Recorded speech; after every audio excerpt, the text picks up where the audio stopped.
Hey everybody, good morning. Um, Coffee's getting ready to come off. Um, Hope you guys are having hope you guys will have a great day. We're gonna get started with Genesis chapter 8. Alright. But God remembered Noah and all the wild animals and the livestock that were with him in the ark, and he sent a wind over the earth, and the waters receded. Now the springs of the deep and the floodgates of the heavens had been closed, and the rain had stopped falling from the sky. The water receded steadily from the earth. At the end of the 150 days, the water had gone down, and on the 17th day of the 7th month, the ark came to rest on the mountains of Ararat. The waters continued to recede until the 10th month, and on the first day of the 10th month, the tops of the mountains became visible. After 40 days, Noah opened a window he had made in the ark and sent out a raven, and it kept flying back and forth until the water had dried up from the earth. Then he sent out a dove to see if the water had receded from the surface of the ground. But the dove could find nowhere to perch because there was water over all the surface of the earth. So it returned to Noah in the ark. He reached out his hand and took the dove and brought it back to himself in the ark. He waited 7 more days and again sent out the dove from the ark. When the dove returned to him in the evening, there in its beak was a freshly plucked olive leaf. Then Noah knew that the water had receded from the earth. He waited 7 more days and sent the dove out again, but this time it did not return to him. By the first day of the first month of Noah's 601st year, the water had dried up from the earth. Noah then removed the covering from the ark and saw that the surface of the ground was dry.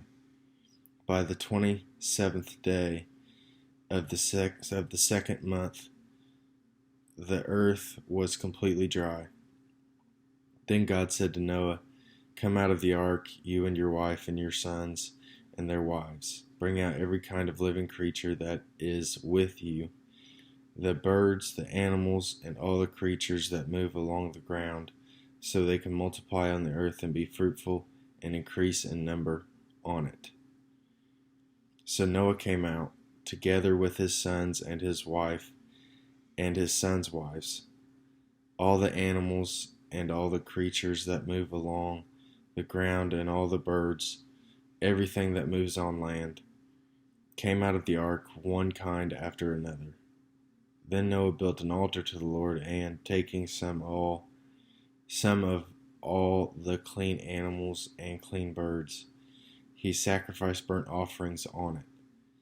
The Lord smelled the pleasing aroma and said in his heart, "Never again will I curse the ground because of humans, even though every inclination of the human heart is evil from childhood. And never again will I destroy all living creatures as I have done. As long as the earth endures, seed time and harvest, cold and heat, summer and winter, day and night will never cease."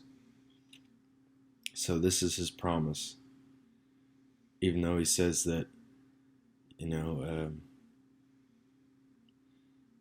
says in chapter 21 or verse 21, "Never again will I curse the ground because of humans, even though every inclination of the human heart is evil from childhood."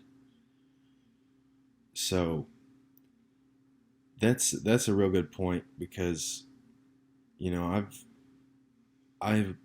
I stole a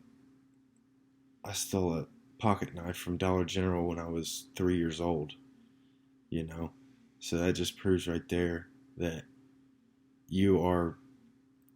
I mean, humans are their heart is evil.